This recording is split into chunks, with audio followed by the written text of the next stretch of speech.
Good morning friends, welcome to এরাস blog. বড়দের প্রণাম, ছোটদের অনেকটা ভালোবাসা দিয়ে আজকে ব্লগটা আমি শুরু করছি। আশা করছি তোমরা সবাই ভালো আছো আর আমিও খুব ভালো আছি। সো দেখো, আজকের ব্লগটা একদম সকাল থেকে শুরু করলাম।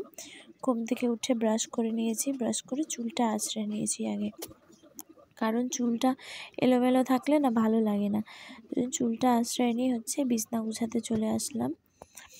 আর এই বড় বিছনাটাকে গুছিয়ে নিলাম। এই বিছনাতে ভাই আর আমার মা যেহেতু ঘুমায়, তো আর আমাদের এখানে না অতটা গরম পড়ে নাই, আর কম্বলের দরকার হয়েই থাকে আমাদের এখানে। আর সারা দিনের বেলা রোদ্দুর থাকে ঠিকই, কিন্তু অত গরম লাগে না।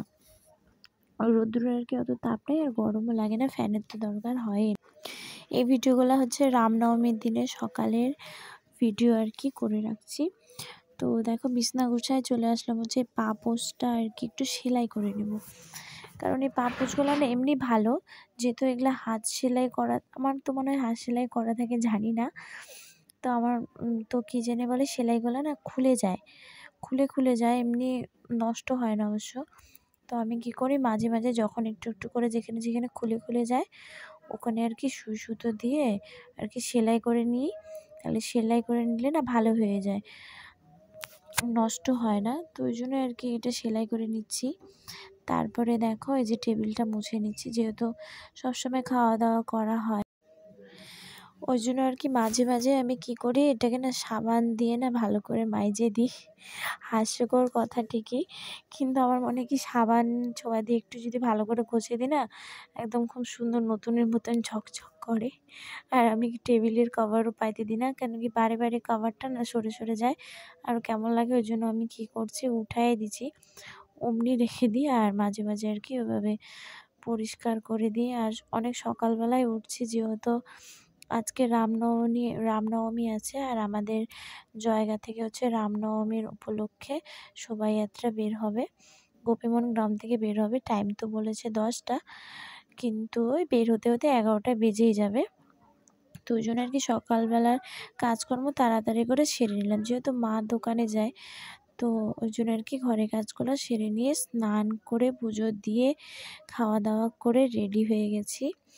আমি তোমাদের সাথে শেয়ার করেছিলাম এই কুর্তিটা আমি মিশো থেকে নিয়েছিলাম। খুবই ভালো, কোয়ালিটিটাও খুবই ভালো, কম দামে আর কি ভালোই পেয়ে গেছি। তবে দেখো, রেডি হয়ে পড়লাম, যেহেতু আজকে তো সবাই ইয়েলো কালারেরই জামা কাপড় পরে।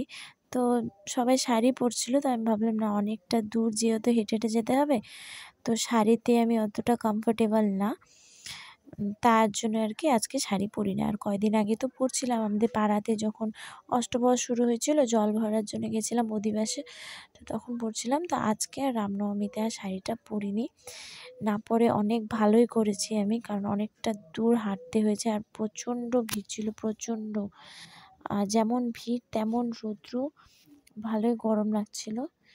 আর ওই তো রামনবমীর শোভাযাত্রা থেকে আসার পরে আমার গলা না একদম বসে গেছিলো, কেন কি বারে বারে একটু পর পর ঠান্ডা জল খাচ্ছিলাম না, অনেকটা হাঁটা পড়ছে, আর বারে বারে ঠান্ডা জল খাচ্ছিলাম, তোমার জন্য না। আর আমার গলাটা অনেক বসে গেছিলো, ওই জন্য আর কি ব্লগটা দিতেও আমার অনেকটা দেরি হলো, যেহেতু ভয়েস ওভার দেওয়া ছিল না, তাই আমি পোস্টও করতে পারছিলাম না।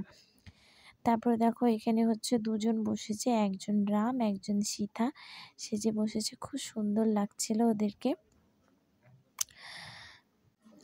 তারপর শোভাযাত্রা শেষ হলো, গুলাবী দেবী ভবনে শেষ হয়েছে। তারপরে লিচি জুস ছিল, ওটা খাইনি, ওটা রেখে দিয়েছিলাম, তো ওইটাই দাঁড়ায় খাচ্ছি। আর কাকিকে খুঁজছি, কাকি ফোন করে যাচ্ছে, কোথায় আছিস না, আর এত মাইকের আওয়াজ না, কিছু শুনতে পারছিলাম না। তারপরে দেখো, ভিতরে গিয়ে খিচুড়ি প্রসাদ দিচ্ছিল, তো প্রসাদ তো আর খেতে পারলামই না, অনেক ভিড় ছিল। সো ফ্রেন্ড, আজকের ব্লগটা কেমন লাগলো, যদি তোমাদের ভালো লেগে থাকে তাহলে লাইক কমেন্ট আর সাবস্ক্রাইব করে দিও। টাটা, বাই বাই, ভালো থেকো, সুস্থ থেকো।